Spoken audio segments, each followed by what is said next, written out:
پھر میرے ہونٹ متحرک ہو گئے۔ اس سخت گرمی میں آپ لوگوں کو تکلیف دینے کے لیے میں معافی چاہتا ہوں۔ بس ایک گلاس پانی درکار ہے۔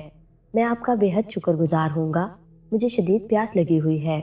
اندر آ جاؤ۔ مرد کی بھاری آواز سنائی دی اور میرے قدم خود بخود دروازے کی جانب بڑھ گئے۔ اچانک میں اس مکان کی حیت اور اس میں رہنے والے افراد کی شکل و صورت سے خوفزدہ تھا، لیکن بہرحال اب میرے لیے مکان میں داخل ہونے کے علاوہ اور کوئی چارہ نہیں تھا۔ دوسری طرف صورت یہ تھی کہ میں خود کو شدید دھوپ اور لو کے تھپیڑوں میں چھوڑ دوں اور یہیں کہیں میری لاش پڑی ہوئی مل جائے۔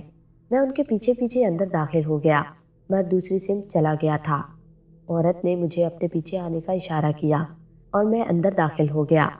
بڑی سردی تھی یہاں، باہر سے بالکل مختلف موسم تھا۔ مجھے اندازہ نہیں ہو پا رہا تھا کہ مجھے یہ سردی کیوں لگ رہی ہے۔ اتنی سردی لگ رہی تھی کہ بدن پر کپکپاہٹ طاری ہو گئی۔ اس بڑے سے ہال میں اوپر جانے کے لیے ایک زینہ بنا ہوا تھا جس پر شاندار قالین بچھا ہوا تھا۔ عورت نے کہا، آؤ، بس ایک گلاس پانی۔ ہاں میرے ساتھ آ جاؤ، اس نے کہا اور سیڑھیوں کی طرف بڑھ گئی۔ میں نہیں جانتا تھا کہ ایک گلاس پانی کے لیے وہ مجھے کہاں لے جا رہی ہے۔ بہرحال میں اس کے پیچھے پیچھے چل پڑا۔ وہ عجیب سے انداز میں سیڑھیاں طے کر رہی تھی۔ مجھے یوں لگ رہا تھا جیسے اس کے پاؤں قالین پر پڑ ہی نہ رہے ہوں۔ میرے دل میں خوف کی ایک لہر دوڑ گئی، لیکن میں اس کا تعاقب کرتا رہا۔ یوں محسوس ہو رہا تھا جیسے کوئی قوت مجھے اوپر لیے جا رہی ہے۔ پھر اس نے اوپر پہنچنے کے بعد ایک دروازہ کھولا اور اس کے کمرے میں داخل ہو گئی۔ میں بھی اس کے پیچھے پیچھے اندر داخل ہو گیا۔ اندر بڑا سا آرام دہ بستر لگا ہوا تھا۔ عورت دروازے سے چند قدم آگے بڑھ کر رک گئی، پھر بولی، آؤ بیٹھو، میں تمہیں پانی دیتی ہوں۔ اس کے ہونٹوں پر وہی پراسرار مسکراہٹ پھیلی ہوئی تھی۔ میں اندر پہنچا تو وہ باہر نکل گئی۔ میں ایک لمحے کے لیے ٹھٹک گیا۔ پھر اس وقت مجھے انتہائی خوف محسوس ہوا تھا جب دروازہ باہر سے بند ہو گیا۔ میرے خدا، یہ کیا ہو رہا ہے؟ کہاں آ پھنسا ہوں میں؟ ماحول بھی بڑا عجیب سا لگ رہا تھا۔ خوف کی لہریں میرے پورے وجود کو جکڑے ہوئے تھی۔ کاش بس ایک گلاس ٹھنڈا پانی مل جاتا اور میں یہاں سے نکل جاتا۔ پتہ نہیں کیا ہوگا اب۔ میں کمرے کے درمیان میں کھڑے ہو کر چاروں طرف کا جائزہ لینے لگا۔ کچھ سمجھ نہیں آ رہا تھا۔ یہ عورت اور یہ مرد اس ویران مکان میں کیا کر رہے ہیں؟ نہ جانے کیوں مجھے لگ رہا تھا جیسے دونوں اس دنیا کی مخلوق نہیں۔ کیا پھر میں بدروحوں کے چکر میں پھنس گیا ہوں؟ بدن کی کیفیت بھی بری طرح خراب ہو رہی تھی اور میری سمجھ میں نہیں آ رہا تھا کہ میں کیا کروں۔ میں نے ایک بار پھر کمرے میں چاروں طرف نگاہیں دوڑائیں۔ ایک طرف ایک چھوٹا سا دروازہ نظر آیا جس میں کواڑ نہیں تھے۔ عورت اگر صرف پانی لینے کے لیے گئی ہے تو پھر اس نے اس کمرے کا دروازہ پھر سے کیوں بند کر دیا ہے؟ میں اس دروازے کی جانب بڑھ گیا، چند قدم آگے بڑھا اور دروازے سے اندر جھانکا۔ دوسری طرف ایک انتہائی بدنما کمرہ تھا۔ جگہ جگہ سے پلاسٹر اکھڑا ہوا تھا اور اینٹیں باہر جھانک رہی تھی۔ بلندی پر ایک چھوٹا سا روشن دان بنا ہوا تھا جس سے روشنی آ رہی تھی۔ یہ کمرہ بھی بے حد ٹھنڈا تھا۔ میں ابھی اس پر غور کر ہی رہا تھا کہ اچانک مجھے یوں محسوس ہوا جیسے پانی کی دھار زمین پر گر رہی ہو۔ میں نے برق رفتاری سے نگاہیں دوڑائیں تو مجھے قریب ہی ایک غسل خانے جیسا کمرہ نظر آیا۔ میں اس کی جانب تیزی سے بڑھ گیا۔ پانی کی آواز نے میری پیاس اور تیز کر دی تھی۔ کمرے میں روشن دان سے جو مدھم روشنی آ رہی تھی وہ اتنی نہیں تھی کہ میں پورے ماحول کا جائزہ لے سکوں۔ بہرحال اتنا ضرور ہو سکتا تھا کہ میں غسل خانے میں داخل ہو جاؤں۔ چنانچہ میں آگے بڑھ گیا اور میں نے جلدی سے غسل خانے میں نگاہ دوڑائی۔ ایک اونچی ٹوٹنی سے مدھم دھار گر رہی تھی۔ میں دونوں ہاتھ پھیلا کر پانی کی اس دھار کو اپنے ہاتھوں میں پکڑنے کی کوشش کرنے لگا، لیکن دوسرے لمحے مجھے محسوس ہوا جیسے پانی میں ایک بو شامل ہو اور یہ پانی بڑا گاڑھا گاڑھا سا ہو۔ پتہ نہیں کیا قصہ ہے، کیسا پانی ہے۔ عورت کا انتظار ہی کر لوں تو زیادہ مناسب ہوگا۔ یہ پانی تو کچھ عجیب سا لگتا ہے۔ چنانچہ میں اس غسل خانے سے باہر نکل آیا۔ پانی کے بارے میں اندازہ لگانے کے لیے میں نے دونوں ہاتھ سامنے کیے تو میرا سانس رک گیا۔ خدا کی پناہ، یہ پانی نہیں تھا بلکہ سرخ سرخ خون تھا جو میرے ہاتھوں میں بھرا ہوا تھا۔ میرے بدن پر خون کے بہت سے دھبے بھی پڑ گئے تھے۔ میرے منہ سے ہلکی سی چیخ نکل گئی۔ اور میں برق رفتاری سے دروازے کی جانب بھاگا، پھر اس کمرے سے بھی باہر نکل آیا۔ اوہ میرے خدا، میرے خدا!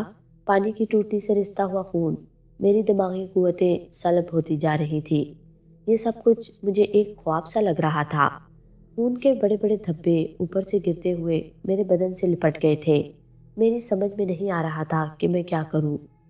دوڑتا ہوا اس کمرے سے بھی نکل آیا جہاں مساری وغیرہ چھوڑ کر گیا تھا۔ دہشت سے میرے بدن کے رونگٹے کھڑے ہو گئے۔ دل اس طرح دھڑک رہا تھا جیسے حلق سے باہر آنے لگا ہو۔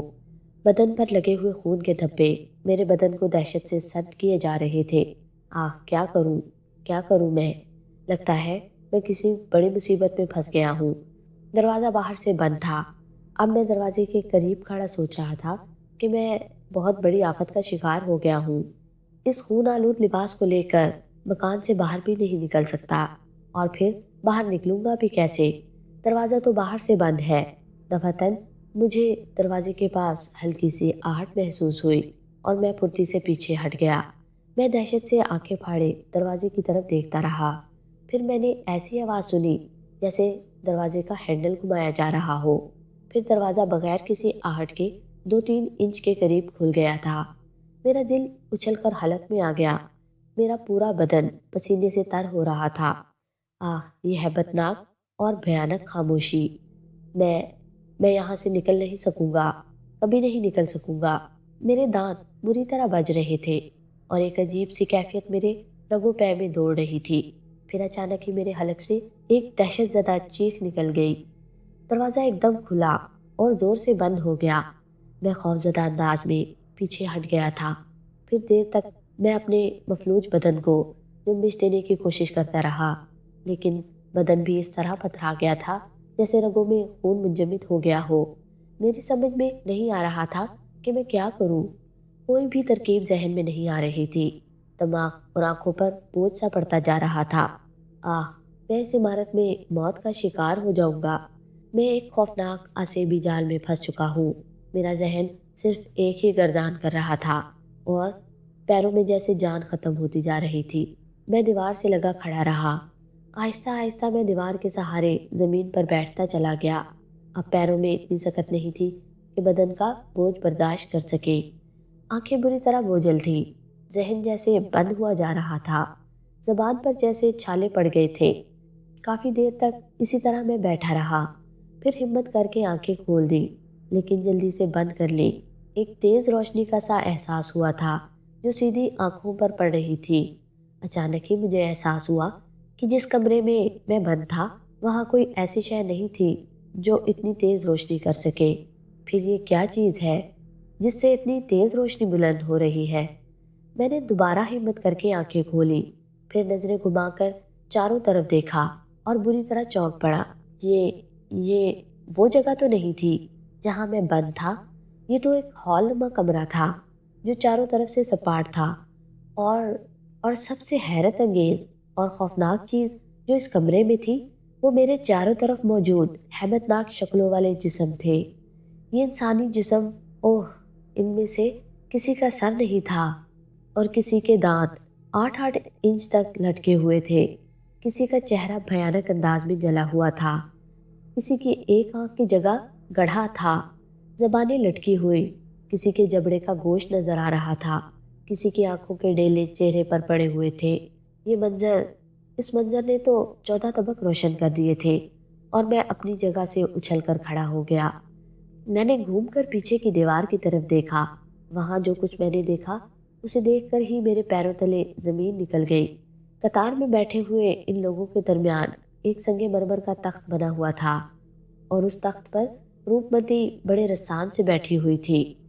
اس وقت روپ متی اپنی اصلی حالت میں تھی، خوبصورت پوشاک پہنے، سر پر تاج بھی لگا تھا، وہ بالکل راجکماری نظر آ رہی تھی۔ میں حیرت سے اسے دیکھتا رہا۔ پھر میں نے دیکھا ایک جگہ سے ایک شخص اٹھ کر آگے بڑھ آیا۔ اس بوڑھے شخص کی داڑھی بھی جگہ جگہ سے جلی ہوئی تھی، چہرے پر زخموں کے نشان تھے۔ وہ چلتا ہوا درمیان تک آ گیا اور اب میرا اور اس کا فاصلہ کوئی 1 گز کا ہی ہوگا۔ پھر اس نے کہا، بالک، تیرا نام شاہو ہے نا؟ ہاں، میں نے ڈرتے ہوئے کہا۔ اور یہ کہ تو اسے جانتا ہے؟ ہاں، میں نے اسی انداز میں جواب دیا۔ جھوٹ بولتا ہے، جھوٹ بولتا ہے یہ، کسی کونے سے آواز آئی اور میں چونک کر اس کی طرف دیکھنے لگا۔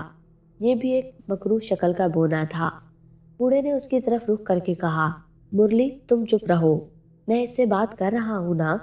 ہاں تو بالک یہ سچ ہے کہ تم روپ متی کو نہیں جانتے؟ روپ متی ریاست چندنا کی راجکماری تھی، بڑی شان تھی اس کی، بڑی خوبصورت تھی وہ۔ پھر اس کے رشتے آنے شروع ہوئے، لیکن اس نے اپنی ہی ریاست کے ایک زمیندار کے بیٹے کو پسند کیا اور من ہی من میں اسے چاہنے لگی تھی۔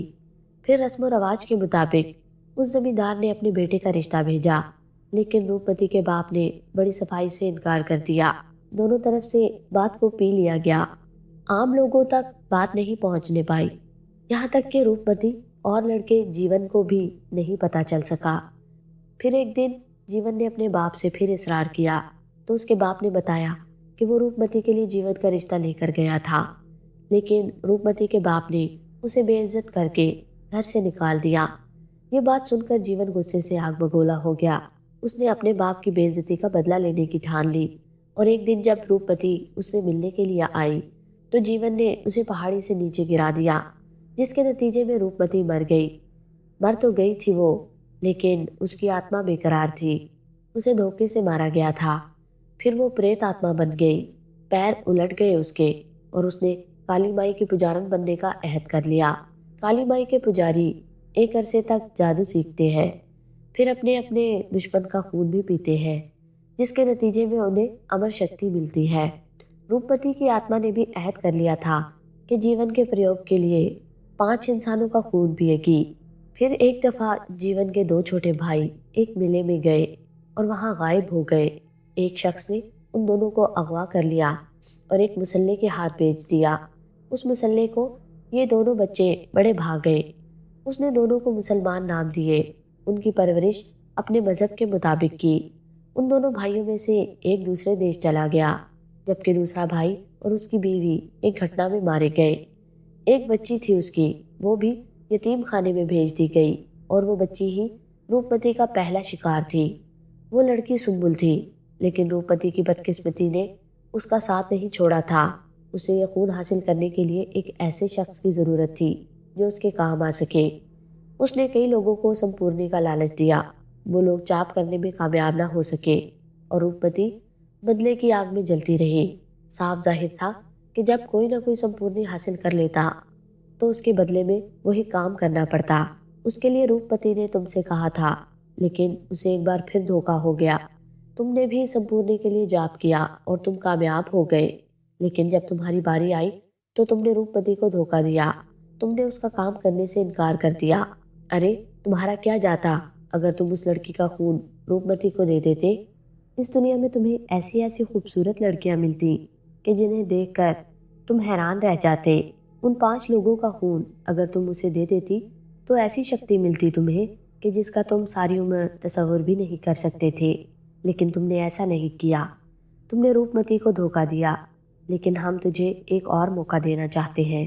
ہم روپمتی سے تیری سفارش کریں گے، اس سے کہیں گے کہ تو اس کام کے لیے تیار ہو گیا تو اسے سنبل کا خون لا کر دے، اور اس کے بعد ان 4 انسانوں کا خون بھی جو روپمتی کے دشمن ہیں۔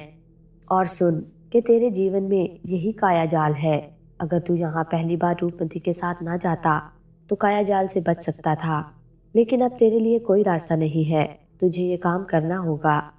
میں اس ماحول سے بری طرح خوفزدہ تھا۔ روپمتی کی کہانی اب کھل کر میرے سامنے آئی تھی۔ بہرحال اس کے ساتھ بھی ظلم ہوا تھا۔ اس نے تو دل سے اس لڑکے جیون کو چاہا تھا، لیکن جیون نے صرف اپنے باپ کی بے عزتی کا بدلہ لینے کے لیے روپمتی کو جان سے مار دیا، اور اب روپمتی بھی اس کے خاندان کے 5 لوگوں کو مارے گی۔ لیکن میں کیوں اس کی مدد کروں؟ روپمتی بھی تو وہی سب کچھ کر رہی ہے جو اس لڑکے نے کیا تھا۔ نہیں، میں اس کی مدد نہیں کروں گا۔ اور پھر وہ مارنے کے لیے کسے کہہ رہی ہے؟ سنبل کو؟ اگر یہ لوگ مجھے جان سے بھی مار دیں تب بھی میں سنبل کو نہیں ماروں گا۔ اور اس خیال نے ایک بار پھر سے مجھے باہمت کر دیا، اور میری خوف کی کیفیت زائل ہوتی جا رہی تھی۔ بوڑھے نے پھر کہا، لڑکے پھر تو نے کیا سوچا؟ سوچنا کیا ہے، میرا فیصلہ وہی ہے جو پہلے دن تھا، یعنی اس دن سے جب روپمتی نے سنبل کے خون کی فرمائش کی تھی اور میں نے تہیہ کر لیا تھا کہ سنبل کو نہیں ماروں گا اور اس کا خون نہیں نکالوں گا، میں نے کہا، اور اچانک ہی چاروں طرف سے ہنسی کی آوازیں آنے لگی۔ وہ سب بھیانک انداز میں ہنس رہے تھے۔ میں ان کی شکلیں دیکھ رہا تھا۔ میں نے روپمتی کو بھی دیکھا، اس کی آنکھیں جھکی ہوئی تھی۔ پھر اس نے آنکھیں اٹھا کر مجھے دیکھا تھا، لیکن اس وقت ان آنکھوں میں وہ غیظ و غضب نہیں تھا۔ اس وقت اس کی آنکھوں میں ویرانی تھی، اداسی تھی، جیسے وہ التجا کر رہی ہو۔ پھر اس نے ہاتھ کے اشارے سے لوگوں کو خاموش کروا دیا۔ اس کے بعد وہ بولی، شاہو، شاہو، اب بھی دیکھ، کچھ نہیں بگڑا ہے۔ میری کہانی تمہارے علم میں ہے، کس طرح مجھے دھوکہ دیا گیا۔ بتاؤ تم میرا کیا قصور تھا؟ اب تم بھی مجھے دھوکہ دے رہے ہو۔ لیکن تم بھی تو انسانوں کی زندگی لینا چاہتی ہو۔ وہ میرے دشمن ہے، میرے تو نہیں۔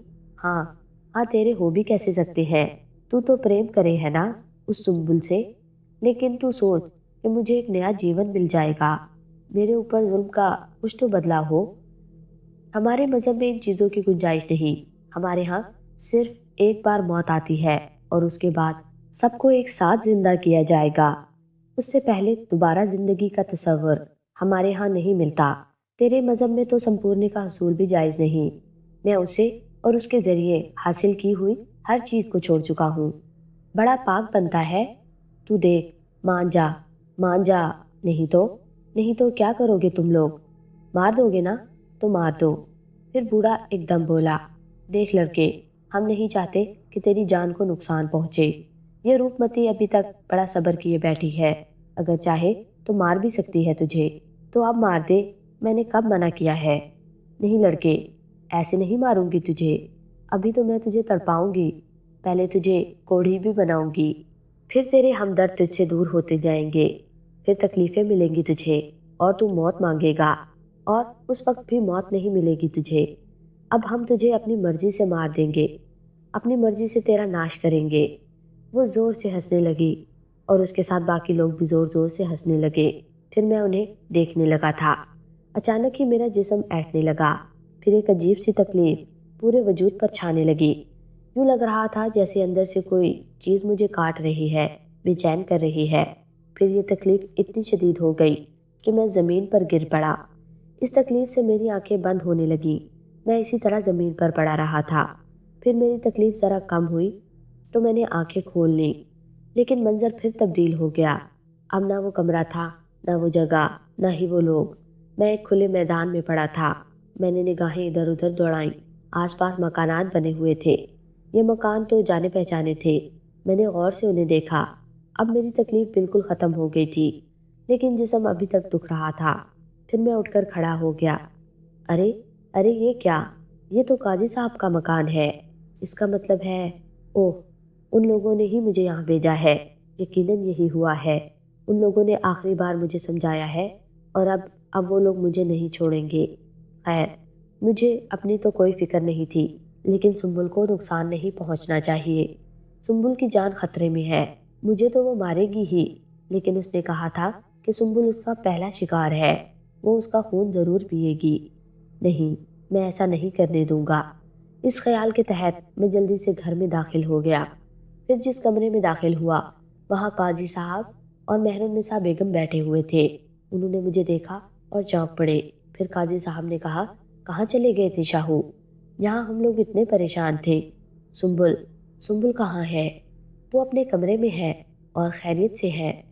اس کی جان کو خطرہ ہے، وہ اسے نہیں چھوڑے گی۔ لیکن تم اپنے بارے میں تو بتاؤ کہ کہاں تھی تم؟ بس وہ ایک چکر میں پھنس گیا تھا۔ تمہارے پیچھے غیاث اللہ صاحب آئے تھے، انہوں نے بتایا تھا کہ تم کس مصیبت میں ہو، اور یہ نہیں کہا جا سکتا کہ تم اس مصیبت سے چھٹکارا حاصل کر سکتے ہو یا نہیں۔ صحیح کہہ رہے تھے وہ، میں نے کہا، اور پھر میں نے اپنے ساتھ پیش آنے والے واقعات ان کے سامنے بیان کرنا شروع کر دیے۔ ان دونوں کی آنکھیں حیرت سے پھیل گئی تھی۔ تاہم واقعات سننے کے بعد قاضی صاحب نے کہا، شاہو، اب تک جو واقعات تمہارے ساتھ پیش آئے ہیں اور تم نے ان حالات کا جس طرح مقابلہ کیا ہے، ان کے تحت میں یہی کہہ سکتا ہوں کہ واقعی تم نے اہل ایمان ہونے کا ثبوت دیا ہے۔ ایمان کسی عالم یا کسی اور کی میراث نہیں، یہ تو نظر کرم کی بات ہے، بس جس پر نظر ہو جائے۔ میرا دل کہتا ہے کہ جیت حق کی ہوگی، تم حق پر ہو، تم نے کسی پر ظلم نہیں کیا، کسی کو نہیں مارا، کسی کو نقصان نہیں پہنچایا، اس لیے جیت تمہاری ہوگی، صرف تمہاری۔ اچھا، اب یہ باتیں ہوتی رہیں گی شاہو، تم نہا دھو لو، میں تمہارے لیے کھانے کا بندوبست کرتی ہوں۔ مہرالنساء بیگم نے کہا۔ ہاں بیگم، ہمیں بھی خیال نہیں رہا۔ ہاں شاہو، تم نہا لو، کھانا وغیرہ کھا لو اور بالکل پرسکون رہو، تم دونوں محفوظ ہو، کچھ نہیں ہوگا تمہیں۔ اب بھی کچھ ہونا باقی ہے؟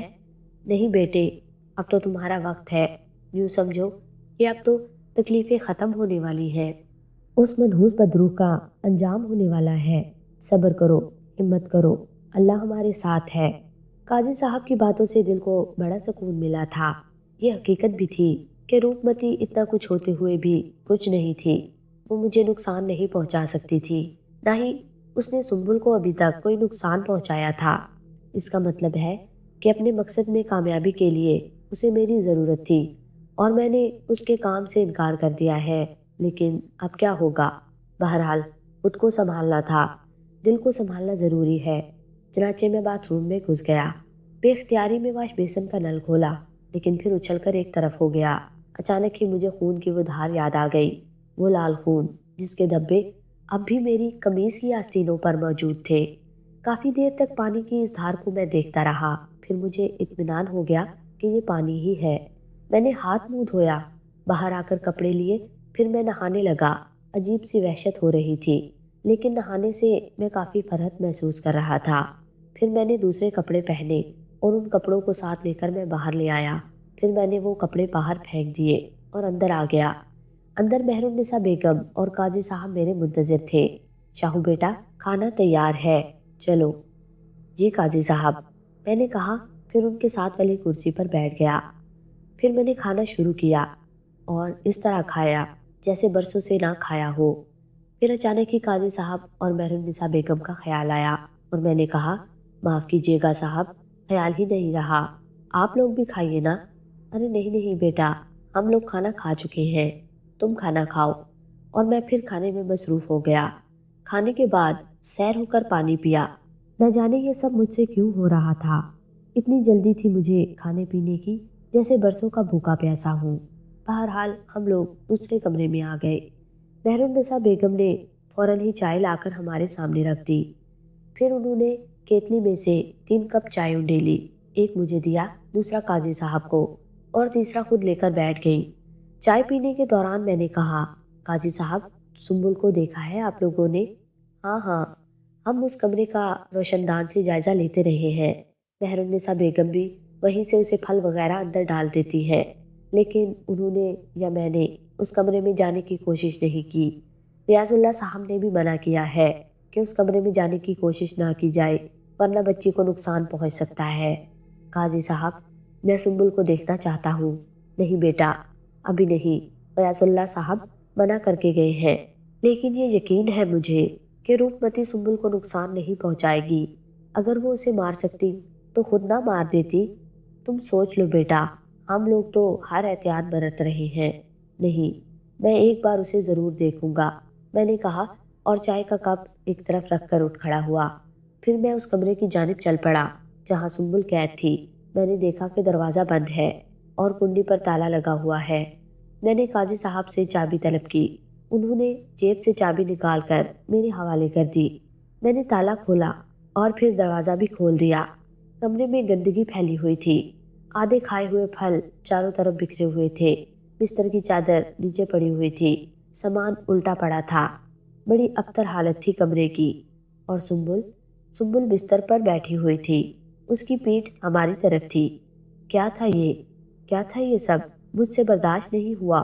میں نے سنبل کو آواز دی، سنبل، لیکن اس کا کوئی جواب نہیں آیا۔ میں نے قاضی صاحب کی طرف دیکھا، وہ تشویش زدہ نگاہوں سے مجھے دیکھ رہے تھے۔ پھر میں نے سنبل کو دوبارہ آواز دی، سنبل، ادھر دیکھو میری طرف۔ اور سنبل کی گردن گھوم گئی۔ آہ! یہ منظر اتنا ہیبت ناک تھا کہ مہرالنساء بیگم کی چیخ نکل گئی۔ سنبل کا سارا بدن دوسری طرف تھا، لیکن گردن پیچھے گھوم گئی تھی۔ اس کی آنکھوں کی پتلیاں غائب تھی، بس سفید سفید ڈیلے نظر آ رہے تھے، زبان باہر لٹکی ہوئی تھی۔ مہرالنساء بیگم کمرے سے باہر نکل گئی۔ سنبل اپنی آنکھوں سے مجھے دیکھ رہی تھی۔ اس کی گردن پھر واپس گھوم گئی، پھر پیچھے پلٹی، پھر واپس گھومی اور اس کے بعد چرخی کی طرح گھومنا شروع ہو گئی۔ بڑا بھیانک منظر تھا یہ۔ اس کی گردن بری طرح گھوم رہی تھی، پھر اس کی گردن گھومنا بند ہو گئی۔ وہ ہماری طرف مڑی۔ اب اس کی گردن صحیح رخ پر تھی، لیکن اس پر بس نہیں ہوئی تھی۔ سنبل اچانک ہی بستر سے اٹھنا شروع ہو گئی۔ بغیر کسی سہارے کے وہ فضا میں معلق ہو گئی۔ اس کے بال چھتری کی طرح پھیل گئے۔ اس کی آنکھیں اب بھی ویسی ہی تھی۔ پھر وہ اسی طرح واپس بستر تک پہنچ گئی، لیکن اس کے بال ویسے ہی پھیلے ہوئے تھے۔ میرا دل خون کے آنسو رو رہا تھا۔ کیا ہے یہ سب کچھ؟ یہ سنبل کو کیا ہو گیا ہے؟ میری وجہ سے وہ اتنی تکلیفیں برداشت کر رہی ہے۔ میں نے بے اختیار ہو کر قاضی صاحب سے کہا، کیا ہے یہ سب قاضی صاحب؟ وہ کیوں میری سنبل کو اذیت دے رہی ہے؟ میں اس کی یہ کیفیت نہیں دیکھ سکتا اب، اور صبر بھی نہیں ہوتا مجھ سے، میں نے کہا، اور قاضی صاحب سوچ میں پڑ گئے۔ کچھ دیر وہ خاموش رہے، پھر بولے، آؤ باہر چلو، اسے یہی چھوڑ دو۔ میرا دل نہیں چاہتا قاضی صاحب، میں نے روتے ہوئے کہا۔ آؤ بیٹے، ضد نہ کرو، قاضی صاحب نے کہا، اور میں ان کے ساتھ باہر نکل آیا۔ دروازے کو پھر تالا لگا دیا۔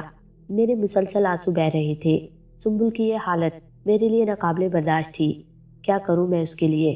باہر آ کے میں نے قاضی صاحب سے کہا، مجھ سے اب یہ برداشت نہیں ہوتا قاضی صاحب، کیا کروں مجھے بتائیے۔ وہ جو کچھ کہہ رہی ہے کیا تم کر سکو گے؟ میں صرف ایک کام کر سکتا ہوں۔ وہ کیا؟ اپنی زندگی ختم کر لو، اس کے بعد ہر مشکل کا خاتمہ ہو جائے گا۔ یہ بزدلی ہے اور خودکشی حرام ہے۔ پھر بتائیے کہ میں کیا کروں؟ صبر کرو اور انتظار کرو، اس کے علاوہ کوئی چارہ نہیں ہے، قاضی صاحب نے مجھے تسلی دیتے ہوئے کہا۔ لیکن قاضی صاحب، سنبل اس حال میں کیوں ہے؟ کیونکہ روپمتی سنبل کے جسم میں ہے۔ قاضی صاحب نے خوفناک انکشاف کیا اور میں کانپ کر رہ گیا۔ میرے دل کی جو کیفیت تھی الفاظ میں بیان نہیں کر سکتا تھا۔ خاموشی سے اپنے کمرے میں جا کر لیٹ گیا اور دل میں مایوسی کے سوا کچھ نہیں تھا۔ پھر کسی نے باہر سے دروازہ بجا کر کہا، شاہو باہر آؤ، غیاث اللہ صاحب آئے ہیں، اور میں اچھل کر بیٹھ گیا۔ غیاث اللہ نے ہمدردی سے مجھے دیکھا، پھر افسوس بھرے انداز میں بولے، یہ کیا حلیہ بنا رکھا ہے تم نے؟ میں رو پڑا تھا۔ غیاث اللہ نے میرے کندھے پر ہاتھ رکھا اور بولا، میری بات مانو گے بیٹے؟ حوصلے سے کام لو، اللہ تمہاری مشکل دور کرے گا۔ اب مجھ سے صبر نہیں ہوتا غیاث اللہ صاحب، ہمت رکھو، مجھے روپمتی کی کہانی سناؤ۔ روپمتی کی کہانی؟ روپمتی کی کہانی؟ ہاں، جو تم نے سنی ہے۔ آپ کو کیسے معلوم ہوا؟ یہ سوال نہ کرو۔ جی، میں نے کہا، اور پھر ریاست چننا کی راجکماری کی پوری داستان سنا دی۔ غیاث اللہ غور سے پوری کہانی سنتے رہے، پھر انہوں نے کہا، تو یہ معاملہ تھا۔ اب میں سمجھ گیا۔ وہ چڑیل بن گئی اور اب وہ اپنا انتقام لینا چاہتی ہے۔ نہیں، یہ ٹھیک نہیں، اسے ایسا نہیں کرنا چاہیے۔ اس کو کیا حق ہے کہ ایک مسلمان بچے اور بچی کو تنگ کر رہی ہے؟ صبح فیصلہ ہو جائے گا۔ فیصلہ؟ قاضی صاحب نے پوچھا۔